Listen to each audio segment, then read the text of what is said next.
My stance on FI is I feel like I am that.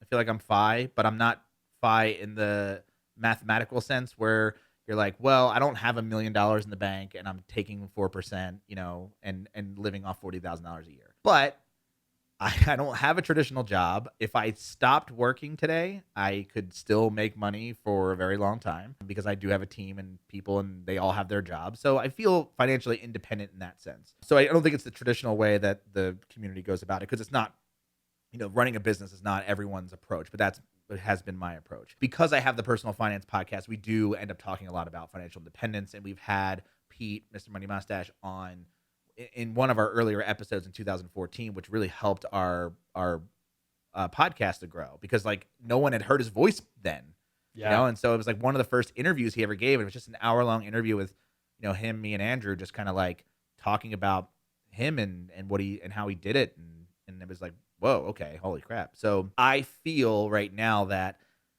it is important to have 5 principles.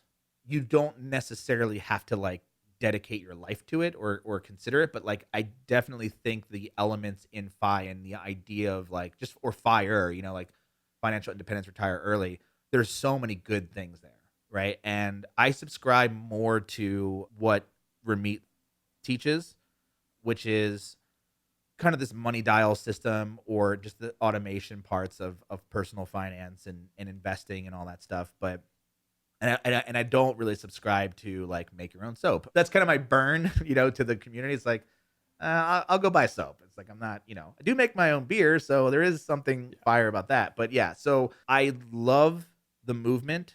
I think it doesn't work for everybody and it shouldn't, but I can see a lot of people like, if they were to like help, I think what the fire community needs to do is spread the message to communities that are not affluent. Because I feel like it's a very affluent movement. Same with minimalism. I have my criticisms of both because it's like, well, I mean, guess who has the option to be minimalist? Like, guess who has the option to be fire? It's like not everyone has that option. But I know that they need to start moving in that direction. But what scares me a little bit is what happens in a recession again. What happens in a correction even? Are those people who are on the verge of like spending the last 10 years like sacrificing their, and not everybody's sacrificing, but sacrificing, saving half or 75% of their income. That day, it's like, oh, you can't take that money out because it's 50% of it's gone. Yeah. Which was what happened in 2008. But I think we're still just kind of like, hurt from that experience. And it's like, it happened so not that long ago, like 11 years ago. And so it's like, it's going to happen again. It's going to happen again. It's like when 9/11 happened, we were just like, any day now, next year. It's like, and it hasn't. So it's like, it's just that fear too of like, burn me once. And I think, well, you highlighted it well. I mean, most people, you have a non-traditional job. You had a non-traditional trajectory. Yeah. And I know like Pete, Carl, the other guys we know up there, Todd, a couple other folks, they still do stuff. They're quite active. They have hobbies. Yeah, they're not retired, cool. Right? Like retired, yeah. And I had a corporate gig for 10 years or so, and I kind of fit in the like the tech geek and that path. That did you save half for those 10 years? Not half, but we saved a lot. Yeah, and then I was doing the side hustle thing, right? And that at took the off. same time, yeah, right.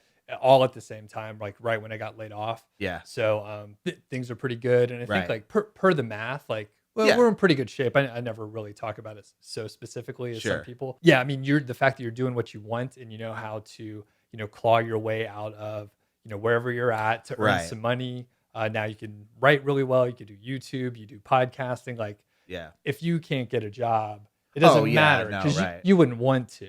No, I wouldn't want to, but if I always say like if I had to, like one, I'd rather live in a cardboard box than work for anybody else. Sure. So I'd rather do that. And that's still true to form. But if I had to, I do have a lot of skills that I've like kind of gained during this whole like me trying to turn this into a career that if I need to freelance write or do website design, which is what I used to do and and still do every day. I have skills that people need.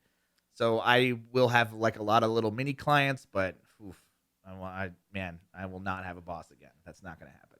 And Right that's on. like everyone has that, like, what drives you and to do any of this stuff. And I'm like, mine's negative. Like mine's like I don't want to work for a friggin' idiot ever again. Like I just don't want to work for, doesn't matter who it is. Just don't want to work for somebody because I'm like, well, I feel like I'm just so, like anti-authority, and I don't, hero worship. Like I don't have heroes. I don't have like people I look, it's like, We're all just mentors. people. Yeah. Yeah, I just have friends who Yeah. like, either do the same thing or do different things or whatever. We're kind of all in the same world. And I'm like, this is great. Like I can learn something from you. You can learn something from me. And you don't have to be here. I don't have to look up to you and go like, I want to be like you. It's like, no, we can be like each other and kind of move up together. Cool. Or not move up. Who cares? Right on. Yeah.